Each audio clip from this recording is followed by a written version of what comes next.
Kim Tae-ho walked along the rocky coast with his metal toolbox in one hand and a thermos of coffee in the other. The morning fog was thick over Bizen's shoreline, making the research station behind him look like a ghost building he'd walked. This same path every Tuesday for 6 months now? But the other workers at the station thought he was just checking the old weather equipment near the cliffs. They were wrong. Tae-ho was 34 years old and had worked as a maintenance technician. For 8 years, he fixed broken machines, replaced worn parts, and kept the research station running smoothly. It was simple work that paid his bills and kept his mind busy. After his wife Sojin died in that car accident 2 years ago, busy was good, as busy meant. Less time to think about the empty apartment and the silence that filled every corner of his life. The path down to the hidden cove was steep and dangerous. Loose rocks rolled under his boots as he carefully made his way between the large boulders. Most people never came down here. The Coast Guard had marked it as unsafe for swimming. The research station staff were too busy with their important work to explore random beaches. That was exactly why Tae-ho had found it. 6 months ago, he had been chasing a weather balloon that had broken free from its moorings during a storm. The balloon's tracking device showed it had landed somewhere along this section of coast. He had climbed down the treacherous path, expecting to find torn plastic and twisted metal scattered across the rocks. Instead, he found something that changed everything. The vessel was partially buried in the sand and rock at the back of the small cove.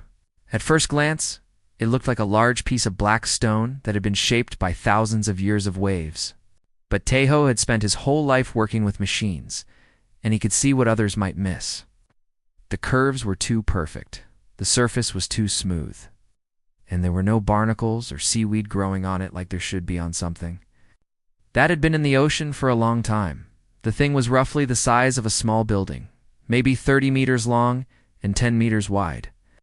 Its surface was the darkest black he had ever seen, like looking into deep space. When he touched it, for the first time, it felt warm despite the cold ocean air.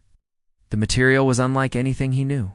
It was not metal, not plastic, not stone. It was something else entirely. That first day, he had spent 4 hours examining every inch he could reach. He found no doors, no windows, no obvious openings of any kind. The surface was completely smooth, except for some very faint lines that might have been decorative patterns or might have been something else. He'd brought his best tools back the next week and the week after that, and every Tuesday since now. As he made his way down the familiar path, Tae-ho felt the same mixture of excitement and frustration he always felt on these trips. Excitement because he was the only person in the world who knew about this amazing discovery. Frustration because, after 6 months of trying, he was no closer to understanding what it was or where it had come from. He reached the bottom of the cove and set his toolbox down on the flat rock he always used as a workbench. The vessel sat where it always sat, dark and silent and mysterious. The morning fog was starting to clear, and weak sunlight made the black surface seem to shimmer slightly. "Good morning," Tae-ho said to the vessel, just like he did every week. He had started talking to it after the 3rd visit, when the silence had become too much. "I brought new tools today. Found an ultrasonic thickness gauge in the storage room. Thought we might try to figure out how thick your hull is." The vessel, of course, did not answer. Tae-ho opened his toolbox and pulled out his breakfast. Sojin had always made him elaborate lunches for work, with rice and vegetables and meat carefully arranged in small containers. He ate simple things. Today, it was a tuna sandwich and an apple. He sat on his rock and ate while looking at the vessel, planning his approach for the day. "You know, I've been thinking," he said around a bite of sandwich. "Maybe you're not from space at all. Maybe you're some kind of experimental submarine from the military. I would explain why nobody has come looking for you. Secret projects. Stay secret, right?" Odd. But even as he said it, Tae-ho knew it was not true. No human technology could create a material like this. No human builder would make something with such perfect curves and no visible joints or seams. And there was something else. Something he had never told anyone. Not even in the private journal he kept about his visits. Sometimes, when he was working on the vessel, he felt like he was being watched. It was not a frightening feeling, it was More like the feeling of having a cat observe you while you worked in the garden. Curious, but not threatening.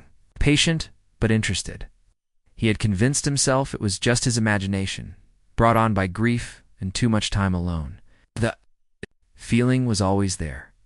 Growing stronger with each visit, Tejo finished his sandwich and wiped his hands on his work pants. He picked up the ultrasonic gauge and approached the vessel. The device would send sound waves through the material and measure how long they took to bounce back. It was a standard way to check the thickness of metal walls or concrete structures. Placed the sensor against the smooth black surface and turned on the device. The small screen showed numbers that made no sense. According to the gauge, the wall was either impossibly thin or impossibly thick, or the sound waves were being absorbed completely. He tried different spots along the vessel's side, but the results were the same every time. "Well, that's another mystery for the list," he said, turning off the device. "At this rate, I'll need to live to be 100 just to figure out what you're made of." Tejo spent the next 2 hours trying different tools and techniques. He used a metal detector, which found nothing. He tried drilling a small hole with his finest bit, but the drill could not even scratch the surface. He took photographs from every angle, adding to the hundreds he had already collected. As always, the vessel remained completely unresponsive. No lights, no sounds, no indication that it was anything more than a very unusual piece of debris that had washed up on the beach. But today felt different somehow.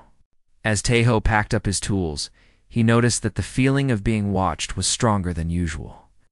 He looked around the empty cove, seeing nothing but rocks and water and seabirds, yet the feeling persisted. He was putting the ultrasonic gauge back in his toolbox when he heard it. It was so quiet at first that he thought it might be the wind or the distant sound of waves against rocks. But as he stood perfectly still and listened, the sound became clearer. It was a low humming almost. Like the sound of electrical equipment warming up, the sound was coming from inside the vessel. Tejo's heart began to beat faster. In 6 months of visits, the thing had never made any sound at all. He had assumed it was completely dead, whatever it was. He approached the black surface and placed his ear against it. The humming was definitely coming from inside.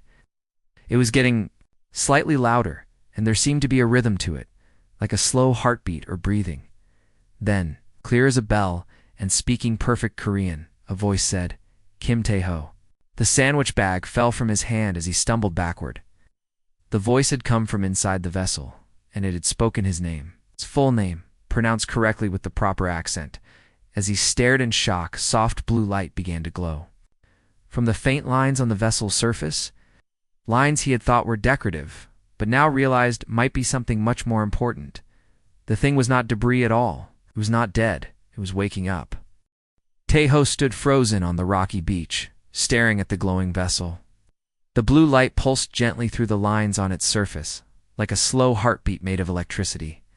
His sandwich bag lay forgotten at his feet, and his hand shook as he tried to understand what had just happened. The voice had been so clear, so normal. It could have been his neighbor calling him for dinner, or a shopkeeper greeting him at the market. But it had come from inside this impossible black thing that he had been visiting for 6 months. "Kim Tejo," the voice said again, and this time, Tejo could tell it was coming from everywhere at once, as if the entire vessel had become a speaker. "Please do not be afraid. I have been waiting for you to return." Tejo's mouth opened and closed several times before any words came out. You can talk. Yes. I apologize for startling you. I have been listening to your visits for many weeks, learning your language and customs. Today, my systems finally repaired enough to communicate. The voice was calm and patient, like a teacher explaining something to a confused student. There was no threat in it, no anger or demand. But Tejo still felt his legs trembling as the reality of the situation hit him. He was talking to an alien. "Spaceship. What are you?" he managed to ask. "I am what your language would call an artificial intelligence built by a species that lives very far from here. My name is not easily translated into Korean, but you may call me Omega-7. The arbiter of the cosmic tribunal, designation 7 of 9. Tejo sat down heavily on his usual rock. His toolbox clanged as he accidentally kicked it. Cosmic tribunal. What does that mean? It is a council of many different species from across the galaxy. We work to keep peace between worlds and to judge disputes that cannot be solved by normal. Means I was traveling to investigate a problem when my ship was damaged in battle.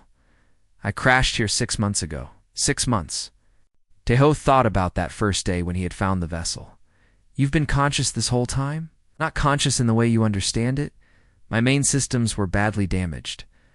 I could only maintain basic functions and slowly repair.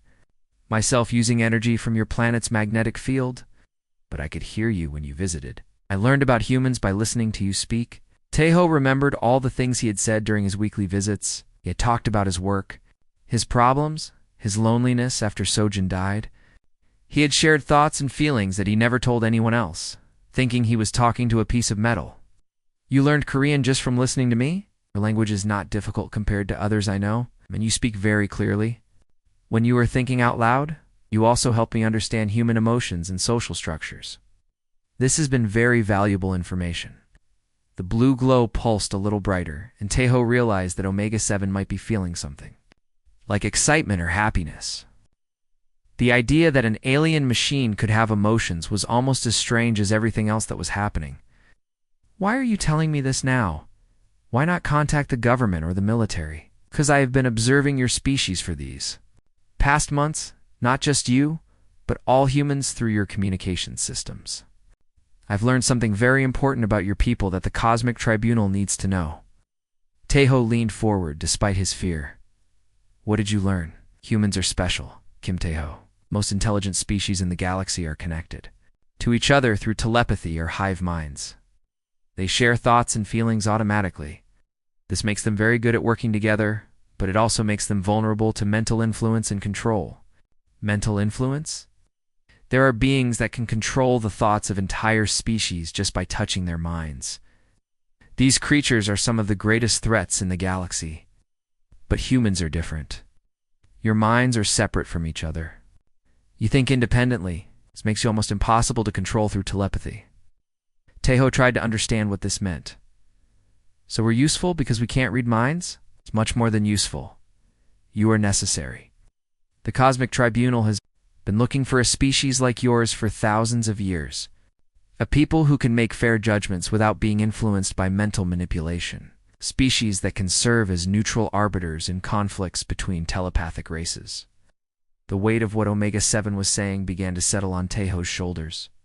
You want humans to be judges for alien disputes? The tribunal wants to test whether humans are capable of this role, and I need your help to deal with a serious threat that has already arrived on your planet. Teho's blood turned cold. What kind of threat? There's a creature here that my kind calls a mind weaver. It is a parasitic intelligence that can take control of other beings by attaching itself to their nervous systems. One of these creatures has been hiding on Earth for several years, slowly building its strength and influence. The blue light from the vessel's surface began to shift, forming patterns and shapes that resolved into a three-dimensional image floating in the air above Teho's head. The image showed a man in his 50s with gray hair and wire-rimmed glasses, wearing a white laboratory coat. His human is called Park Min-soo. He is a scientist who studies alien life forms at Seoul National University. 3 years ago, the Mind Weaver attached itself to his brain and began controlling his actions. It has been using him to conduct research that will eventually allow it to spread its influence to other humans. Teho stared at the floating image. The man looked completely normal, like any professor he might see walking across a university campus. How can you tell he's being controlled? His research patterns changed dramatically after the parasite attached itself. He began studying neural pathways and brain chemistry in ways that serve no legitimate scientific purpose. He has also been publishing papers in fake academic journals that are actually communication networks used by mindweavers to coordinate their activities. The image changed to show brain scans and research documents covered in symbols that looked nothing like any human writing system. The creature is preparing to reproduce. If it succeeds, there will be dozens of mindweavers on your planet within a year, and hundreds within 5 years. Eventually, they could control your entire species. Teho felt sick to his stomach. What? Do you want me to do about it? I'm just a maintenance worker. I fix broken machines. I want you to eliminate the threat. Words hung in the air between them like a death sentence. Tejo knew exactly what eliminate meant, and the thought terrified him. Want me to kill him? I want you to remove the Mind Weaver's influence from your planet. The method is your choice. This must be done quickly before the creature can complete its reproductive cycle. Tejo stood up and began pacing back and forth across the small beach. I can't kill someone. I've never hurt anyone in my life. I wouldn't even know how to begin. You would not be killing the human Park Min-soo. You would be freeing him from a parasite that has stolen his life and identity. The man. You see, in that image is already gone, replaced by an alien intelligence that wants to destroy your species. But what if you're wrong? What if he's just a normal person doing strange research? The blue light pulsed more intensely, and Omega-7's voice took on a tone of absolute certainty. I am not wrong, Kim Tejo. I've been tracking Mind Weavers across the galaxy for hundreds of years. I know their patterns and their methods. This creature will kill thousands of humans if it is allowed to continue. Tejo stopped pacing and looked directly at the glowing vessel. Why me? Why not tell the military or the police? Because they would not believe the truth, and by the time they could be convinced, it would be too late. Also, the Mind Weaver has been preparing for interference from human authorities. It has built safeguards and escape plans that would allow it to disappear if threatened by your government. You think it won't be prepared for a maintenance worker. Think it will underestimate you, just as many others have. Sometimes the most ordinary people are capable of extraordinary things when the situation demands it. Tejo thought about Sojin and how she had always believed he was capable of more than he realized. She had encouraged him to take risks too. Be brave, to stand up for what was right even when it was difficult. If I agree to help you, what happens next? I will provide you with the tools and information you need to locate and neutralize the Mind Weaver. I will also teach you about other threats that may exist on your planet and help you understand humanity's potential role in the larger galaxy. And if I refuse, then I will respect your choice and look for another human who might be willing to help, but time is running short, and you are the best candidate I have found. Tejo looked out at the ocean, watching the waves roll endlessly toward the shore. 6 months ago, his biggest worry had been whether the coffee machine in the break room would keep working. Now he was being asked to save his entire species from an alien parasite. But maybe that was exactly what he needed. Maybe this was the purpose he had been searching for since Sojin died. All right, he said finally. Tell me what I need to do. For 3 days after his conversation with Omega-7, Tejo could barely sleep. Every time he closed his eyes, he saw the floating image of Dr. Park Min-soo and wondered if he was really looking at a man controlled by an alien parasite or just an innocent scientist doing unusual research. On Friday morning, he called in sick to work and took the train to Seoul. He had never been to Seoul National University before, but Omega-7 had given him detailed maps and instructions. The alien AI had also provided him with a small device that looked like a smartphone, but could do things no human technology could do. This will allow you to see the Mind Weaver's influence, Omega-7 had explained. Point it at any human, and it will show you if their thoughts are their own or if something else is controlling them. The device felt warm in Tejo's jacket pocket as he walked across the university campus. Students hurried past him carrying books and laptops, heading to classes or meeting friends for lunch. Everything looked so normal that it was hard to believe an alien parasite was hiding somewhere. Among all these ordinary people, the biology building was a tall concrete structure covered with windows that reflected the afternoon sunlight. Tejo found Dr. Park's office on the 4th floor, according to the directory in the lobby. But instead of going directly there, he decided to learn more about the man first. He spent 2 hours in the university library, reading everything he could find. About Park Min-soo? The doctor was 53 years old and had been studying alien microorganisms since he was a graduate student. His early research had been normal scientific work. It's published in respected journals and cited by other researchers around the world. But 3 years ago, everything had changed. Park's new research papers had titles that made no sense to Tejo. Neural cascade amplification in mammalian subjects and synaptic override protocols for cognitive restructuring. The language was so technical that even other scientists seemed confused by it. Several papers had been published in journals that Tejo had never heard of, with names like Advanced Consciousness Studies and Interspecies Psychology Review. More disturbing were the comments from Park's colleagues that Tejo found in online forums and university newsletters. Professor Kim Yoon-ho from the chemistry department had written, "Min-soo has become obsessed with projects that seem to have no clear scientific purpose. He works alone now and refuses to discuss his research with anyone." Another professor, Lee Soo-jin from psychology, had noted, "Park's personality has changed dramatically. He used to be friendly and collaborative. Now he seems distant and secretive, as if he's always thinking about something else." The more Tejo read, the more convinced he became that Omega-7 was telling the truth. This was not normal human behavior. This was someone whose life had been stolen by something alien and hostile. But reading about it and actually doing something about it were very different things. At 4 o'clock, Tejo positioned himself in the hallway outside Park's laboratory. Through the window in the door, he could see the doctor working alone at a desk covered with equipment that looked nothing like standard biology instruments. Park was thin and pale, with gray hair that needed cutting and clothes that looked like he had slept in them. Tejo pulled out the device Omega-7 had given him and pointed it toward the laboratory. The screen showed a human outline in green, but there was something else overlaid on top of it. A red shape that looked like a spider or octopus was wrapped around the green figure's head and spine, with thin tendrils reaching into the brain and nervous system, the mind weaver. Seeing it made Tejo's stomach turn. The thing was inside Park's head, controlling his thoughts and actions like a puppet master pulling strings. The real Park Min-soo was trapped somewhere inside his own mind. Probably screaming for help but unable to make anyone hear him, Tejo put the device away and knocked on the laboratory door. "Come in," Park called. But his voice sounded flat and emotionless. Tejo entered the lab and closed the door behind him.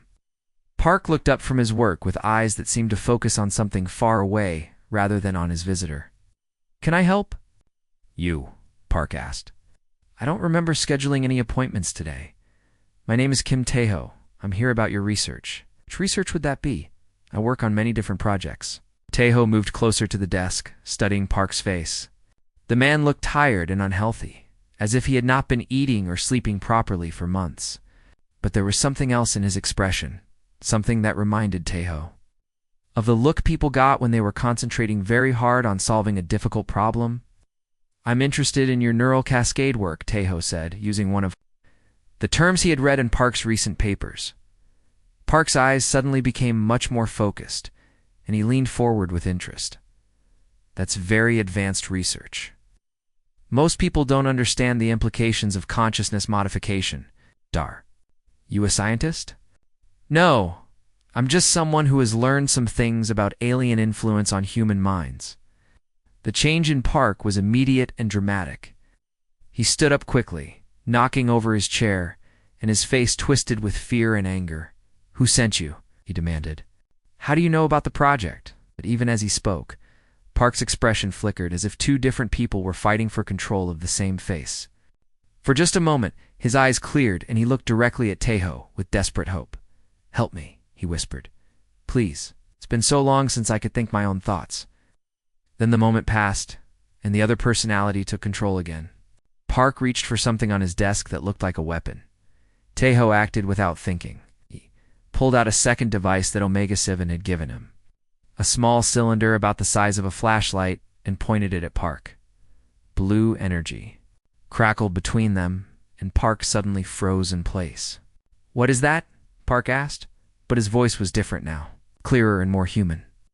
"It's disrupting the mind weaver's control over your nervous system," Tejo explained. "You're free for a few minutes, but the effect won't last long." Face crumpled with relief, and he began to cry. 3 years, he said. 3 years of being a prisoner in my own body. I could see everything it made me do, but I couldn't stop it. The research, the experiments on animals, the plans to spread to other people. Can you tell me how to remove it permanently? There's a surgical procedure, but it has to be done very carefully. The creature has grown tendrils throughout my brain. If you damage them wrong, it could kill me or leave me in a coma forever. Taeho felt his heart sink. He had hoped for a simple solution, but nothing about this situation was simple.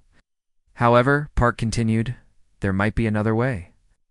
The Mind Weaver is vulnerable when it's trying to reproduce. It has to concentrate all its energy on creating offspring, which means it temporarily loses some control over the host body. When is it going to reproduce? Soon. Maybe tonight or tomorrow. I can feel it preparing. Park grabbed Taeho's arm with surprising strength. You have to stop it before it creates more of itself. Promise me you'll stop it. I promise. Taeho said. Park nodded and sat back down. The disruption device won't work much longer. When the Mind Weaver regains control, it will try to escape. It knows its cover has been blown. Where will it go? There's a backup laboratory in the basement of this building. Room B12. It has everything needed for the reproduction process. Park's voice was getting weaker as the blue energy began to fade. Be careful. When it's threatened, a Mind Weaver can be very dangerous. The disruption field collapsed, and Park's expression immediately changed back to the cold. Alien intelligence that had been controlling him. But now Taeho could see the difference clearly. This was not Park Min-soo looking at him. This was something else wearing his face like a mask. You have made a serious mistake, the Mind Weaver said through Park's mouth. My kind has conquered. Dozens of species across the galaxy. Humans will be no different. Maybe, Taeho said, backing toward the door. But you're not going to be around to see it. The creature controlling Park smiled with lips that had forgotten how to look human. We shall see about that. Taeho ran from the laboratory and down the hallway toward the stairs. Behind him, he could hear Park's body moving around the lab, probably gathering equipment and preparing to escape to the backup location. He had learned everything he needed to know. The Mind Weaver was real, it was dangerous, and it was planning to reproduce very soon. But he had also learned something else that gave him hope. The real Park Min-soo was still alive inside his own mind, fighting against the creature that had stolen his life. If Taeho could time things right, he might be able to save both the man and stop the alien threat at the same time. He pulled out his phone and called the number Omega 7 had given him. I found it, he said when the AI answered, and I know where it's going next. Excellent work, Kim Taeho. Now comes the difficult part. I know, Taeho said, already heading down the stairs toward the basement. But I'm ready. For the first time since Sojin's death, he felt like he was exactly where he needed to be, doing exactly what he was meant to do. The scared maintenance worker was still there inside him, but so was something else now. Something stronger and more determined, something that would not let an alien parasite destroy his world without a fight. The basement of the biology building was darker and colder than Taeho had expected. Walked carefully down the concrete hallway, following the room numbers until he found B12. Through the small window in the door, he could see strange lights. Flickering inside, Taeho pressed his ear to the door and heard a low humming sound, similar to what he had first heard from Omega 7's vessel. But this sound felt wrong somehow, like music played backwards or a heartbeat that was too fast.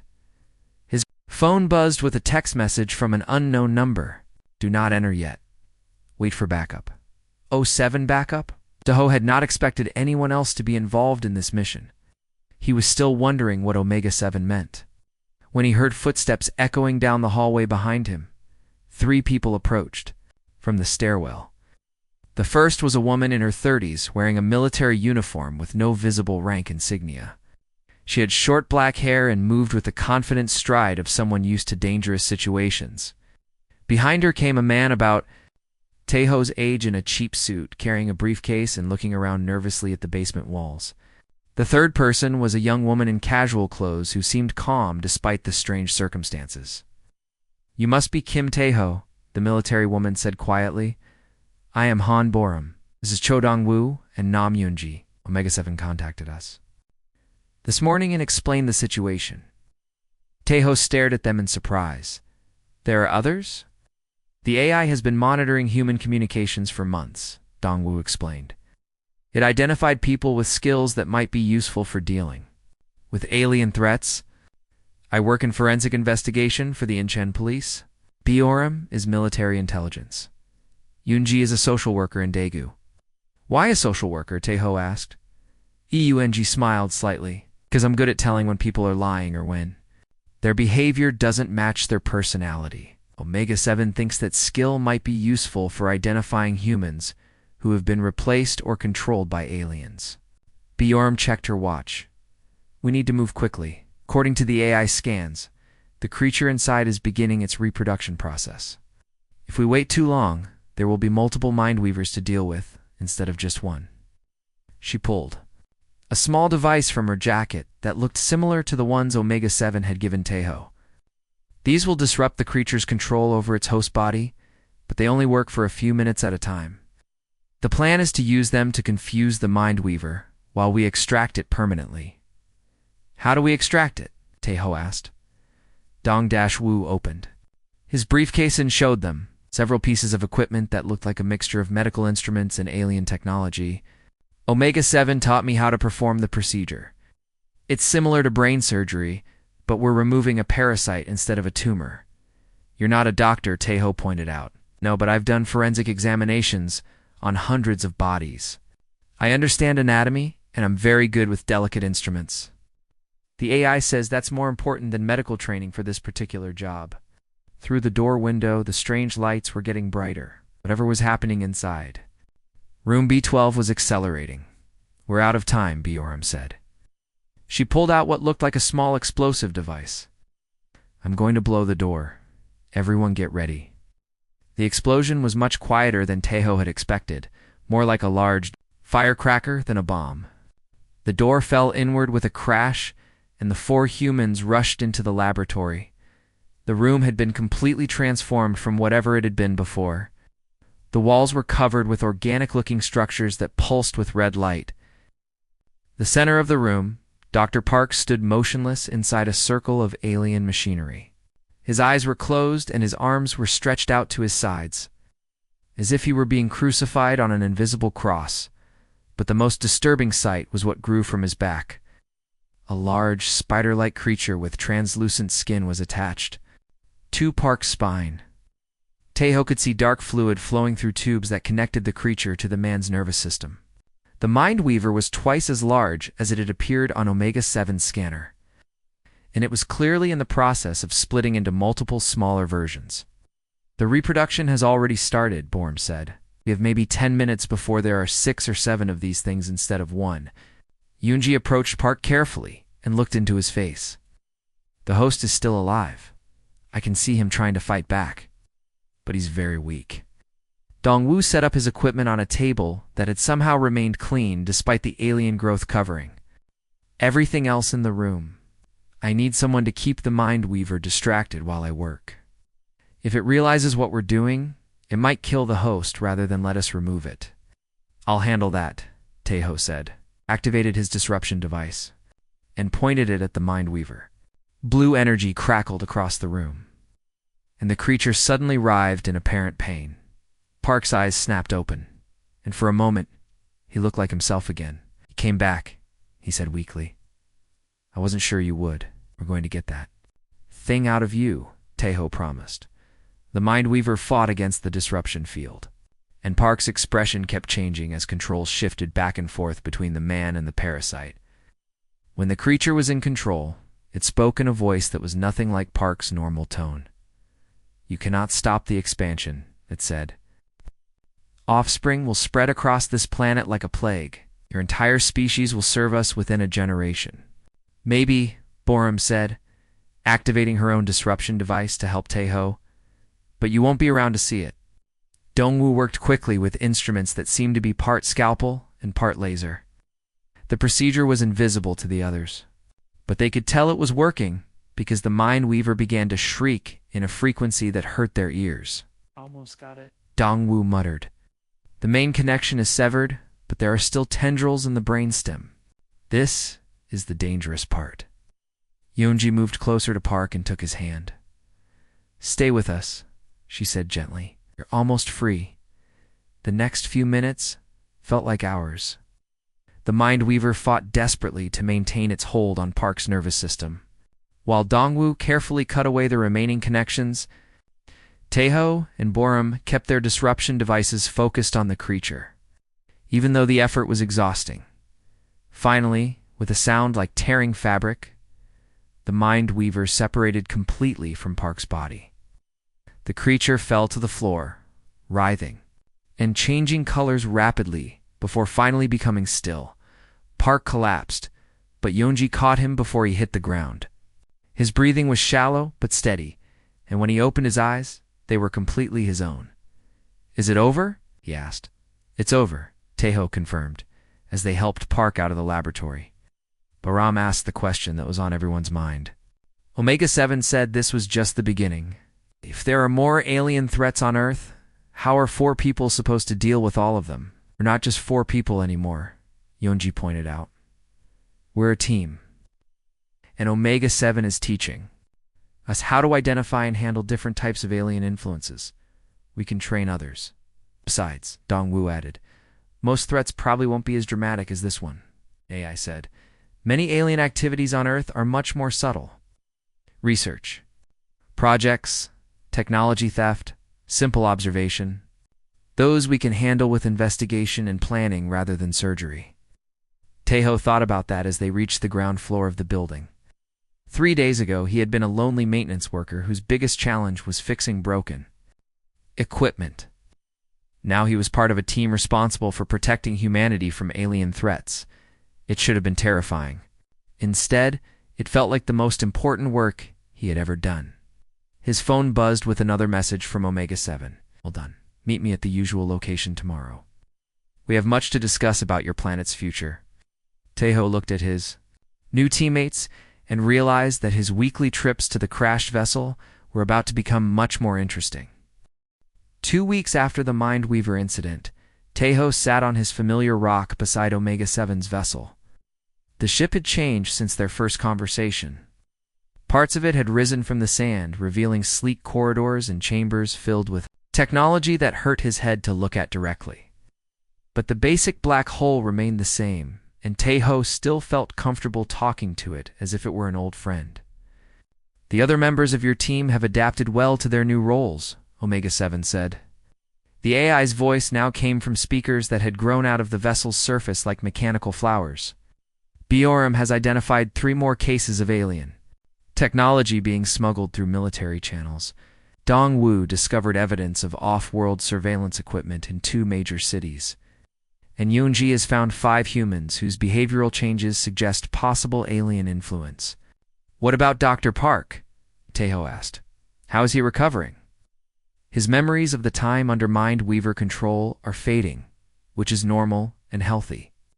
He has returned to his original research interests and shows no lasting effects from the parasite. In fact, his work on extremophile bacteria may prove useful for future space exploration. Tejo smiled.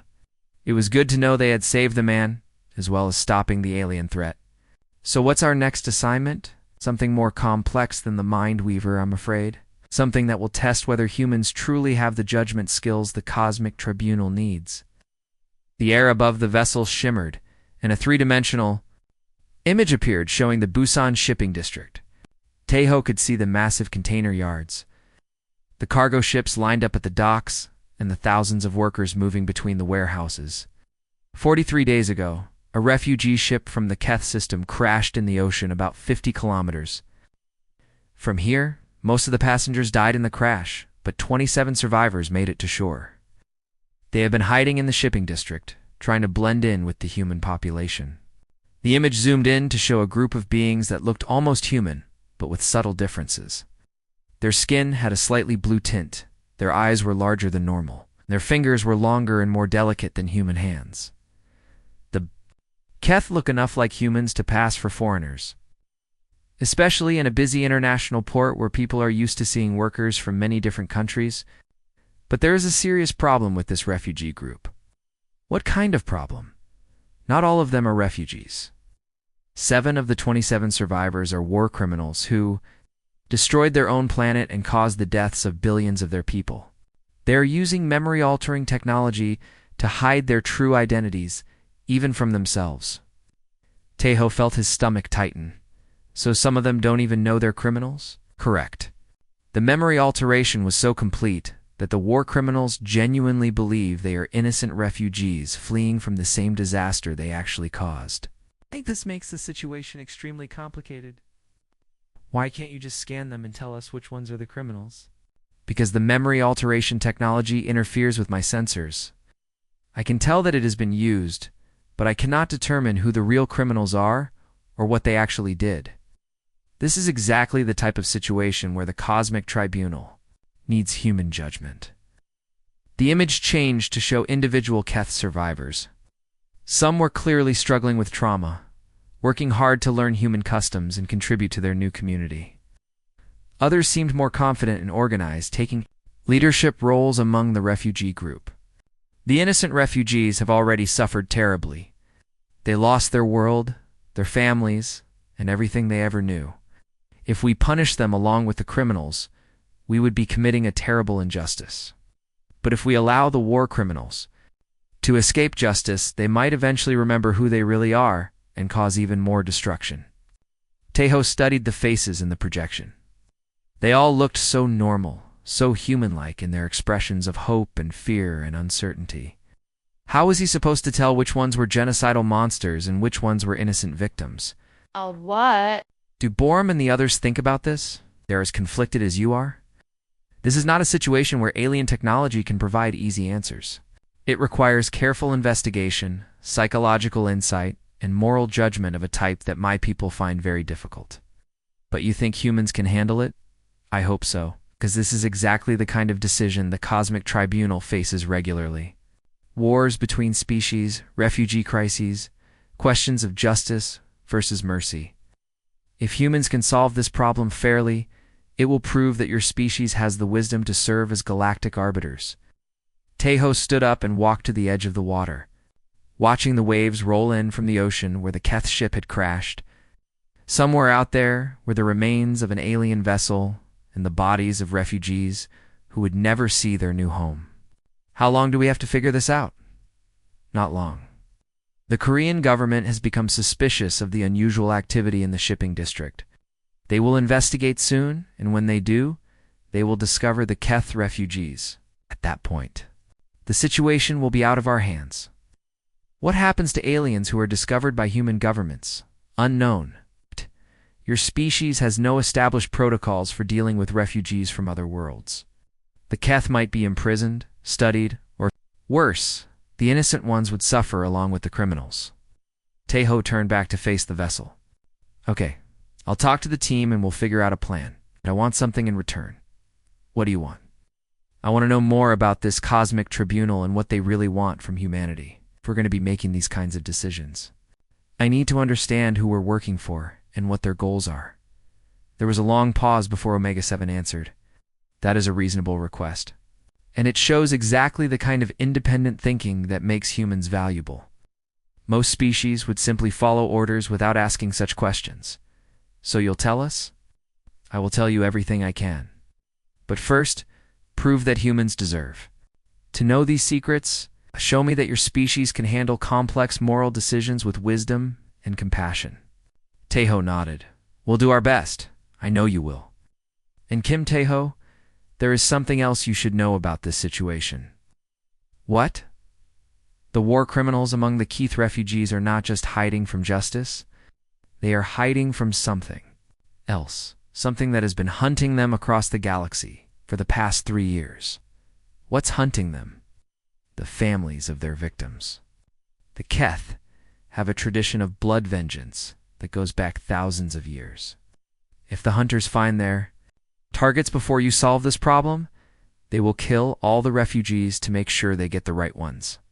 Tejo felt a chill run down his spine. How much time do we have? The hunter ship was detected entering your solar system yesterday. They will reach Earth within a week.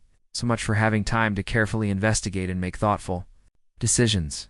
Well, they had to solve an impossible puzzle while racing against both the Korean government and alien bounty hunters. No pressure, right? Tejo said sarcastically. I have confidence in your abilities, Omega-7 replied. Humans may not have the most advanced technology in the galaxy, but you have something more valuable. You have the ability to see situations, clearly and make difficult choices based on principles rather than convenience. I hope you're right. So do I. Because if humans fail this test, the Cosmic Tribunal will have to find another solution to the galaxy's problems. And I do not think your species would like the alternatives they are considering. Tejo didn't ask what those alternatives might be. He had a feeling he already knew. As he walked back up the cliff path toward his car, Tejo pulled out his phone and started calling his teammates. They had a week to sort out an impossible situation involving war criminals with altered memories, innocent refugees, suspicious government officials, and alien bounty hunters. Just another day in his new job as humanity's representative to the galaxy. But as overwhelming as it all seemed, Tejo realized he wouldn't trade this responsibility for anything. For the first time since Sojin's death, he felt like his life had real meaning and purpose, even if that purpose might get him killed. The warehouse in Bison's shipping district looked exactly like hundreds of others from the outside. Rusted metal walls, broken windows, and weeds growing through cracks in the concrete. But inside, Tejo found something that took his breath.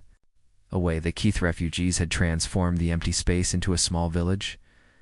Cloth partitions divided the warehouse into family areas, each decorated with artwork made from salvaged materials. Children who looked almost human except for their blue-tinted skin played games with toys crafted from shipping containers and rope. Adults worked together, preparing meals, teaching lessons, and maintaining their temporary home. It looked like any refugee camp Tejo had seen on the news, except for the occasional glimpse of technology that was clearly not from Earth. Small devices that provided light without electricity, tools that could cut through metal as easily as paper, and medical equipment that seemed to heal injuries in minutes rather than days. "They've been here 6 weeks," Youngji whispered, as they watched from the shadows near the entrance. "Look how they've organized themselves.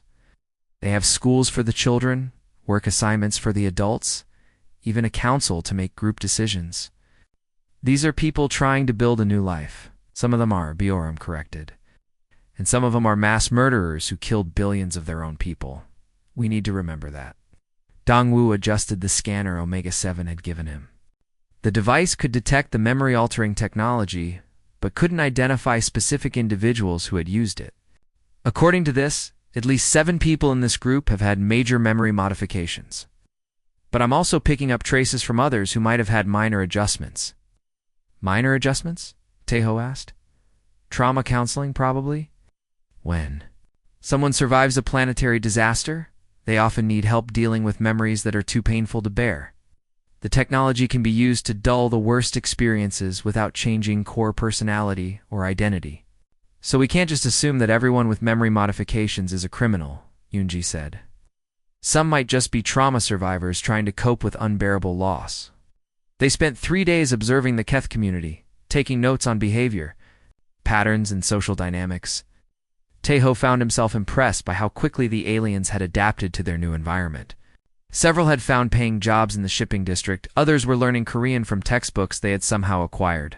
A few were even taking correspondence courses from Busan University. But there were also disturbing signs.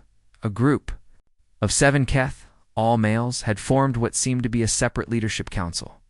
They made decisions for the entire community without consulting the elected representatives. They controlled access to the advanced technology, doling it out based on loyalty rather than need. And they had established themselves in the best living spaces in the warehouse, while families with children crowded into smaller areas. Classic authoritarian behavior, Bjoram observed during one of their evening planning sessions. They're recreating the same power structures that probably led to their planet's destruction in the first place. But they don't remember doing anything wrong, Yoonji pointed out. To them, they're just natural leaders trying to keep their people safe in a dangerous situation. How do we punish someone for crimes they genuinely don't remember committing? More importantly, Dongwu added, how do we prove they actually committed those crimes? Even if we restore their memories, they could claim the new memories are false implants. On the 4th day, their decision was made for them.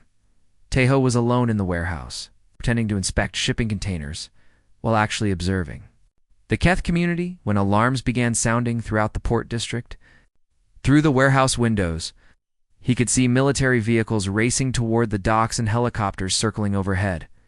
His phone buzzed with an urgent message from Omega-7. Keth hunting ship has arrived early. They are demanding the Korean government turn over the war criminals immediately. You have 2 hours before this becomes an international incident. The Keth refugees had heard the alarms too, and panic was spreading through their community. Children cried as adults gathered their few possessions and prepared to run. The 7 leaders huddled together, speaking in their own language and gesturing angrily toward the warehouse exits. Then one of the leaders, tall male with scars on, his hand stepped forward and addressed the entire community. "My people," he said in accented but clear Korean, "the time for hiding is over. The hunters have found us, and soon the human authorities will be here as well. You must decide now whether to surrender or fight." "Fight?" asked an elderly female, Keth holding a small child. "We have no weapons, no ships, nowhere to run. How can we fight?" The scarred leader smiled, and for a moment his expression was nothing like the confused refugee he had pretended to be. "We have something better than weapons. We have knowledge. The humans think they are the dominant species on this planet, but they know nothing about the galaxy beyond their little world. With what we know, we could rule this entire planet within a generation." Murmurs of fear and confusion rippled through the crowd. Several refugees stepped away from the leadership group, clearly disturbed by what they were hearing. "What are you talking about?" demanded a young mother. "We came here to escape war, not to start a new one. Escape?" The leader laughed bitterly. "There is no escape from what we are. We are Keth, the master race of the galaxy. We ruled 17 worlds before the Civil War, and we can rule again. Starting with this one." And just like that, the memory alterations began to break down. Tahoe watched in fascination and horror as the 7 leaders gradually remembered who they really were. Their postures changed, becoming more aggressive and confident. Their voices grew harder and more commanding, and their eyes filled with the cold certainty of people who believed other species existed only to serve them, the real refugees. Meanwhile, reacted with shock and terror as they realized they had been traveling with the very war criminals who had destroyed their world. "You killed my family," whispered an old man, staring at one of the leaders. "You ordered the bombardment of the civilian shelters. I watched my grandchildren die because of you." "Your grandchildren died because they were weak," the leader replied, without any trace of remorse. "We were trying to strengthen our species by eliminating the inferior genetic lines. If they had been worth saving, they would have survived." That was enough for Tahoe. He activated his communication device and called his teammates.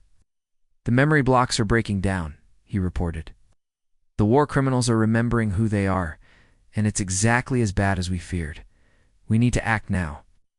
"On our way," Borum replied. "Keep them contained if you can." But containing the situation was easier said than done. The 7 leaders had remembered not only their identities, but also their training as military commanders. They quickly organized themselves and began issuing orders to the other refugees, some of whom obeyed out of old habits, while others refused in horror. The warehouse erupted into chaos as families tried to distance themselves from the war criminals while the criminals themselves attempted to reassert control over their former subjects. Then the Korean military arrived. Soldiers in full combat gear surrounded the warehouse and demanded that everyone inside surrender immediately. Helicopters thundered overhead while armored vehicles blocked every exit. "This is Colonel Lee of the Korean Army," a voice announced through loudspeakers. "We know there are foreign nationals in this building. You have 5 minutes to come out. With your hands visible, or we will enter by force." The war criminals looked at each other and seemed to reach a silent agreement. One of them pulled out a device that looked like a small grenade and held it up for everyone to see. "This is a neural disruptor," he announced to the warehouse. "If activated, it will permanently damage the brains of every human within a kilometer radius. We will use it unless the Korean military withdraws immediately." Tahoe's blood ran cold. These creatures were willing to brain damage thousands of innocent people just to avoid capture. But the innocent Keth refugees had heard enough. "No," said the elderly female who had been holding the child. She stood up despite her obvious fear and faced the war criminals directly. We have seen enough death and suffering. We will not let you hurt these humans who have unknowingly given us shelter. You have no choice in the matter, the scarred leader snarled. You are Keth. You will obey. We are Keth, agreed a middle-aged male refugee. We are not monsters. And we will not let you make us into monsters again. What happened next would have made Omega-7 proud of human judgment. But it was actually the refugees themselves who provided the solution. Led by the elderly female, the innocent Keth surrounded the 7 war criminals. They didn't use violence or threats. They simply formed a circle and began to speak, each one telling the story of what they had lost when their world was destroyed. My daughter was an artist, said one. She painted pictures of flowers that don't exist anymore because you poisoned the soil of our homeworld. My husband was a teacher, said another. He died trying to protect his students when you bombed the schools. My parents were farmers, added a third. They grew food that fed thousands of families. You turned their fields into craters.